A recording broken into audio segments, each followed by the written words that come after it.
বাসের মধ্যেই বন্ধন ব্যাংকের অফিসারকে বেহুশ করে সর্বস্ব লুট, তারপর প্রাণে মেরে ফেলার চেষ্টা। পূর্ব মেদিনীপুরের কাঁথির দইসাইতে ঘটনাটি ঘটেছে।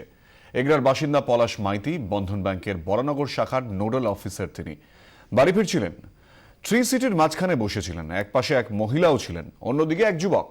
পথে জল খাওয়ার জন্য ব্যাংক থেকে নিজের ব্যাগে রাখা বোতল নামাতে যান পলাশ মাইতি এবং পাশের মহিলা তখন নিজের বোতল থেকে তাকে জল খাওয়ান।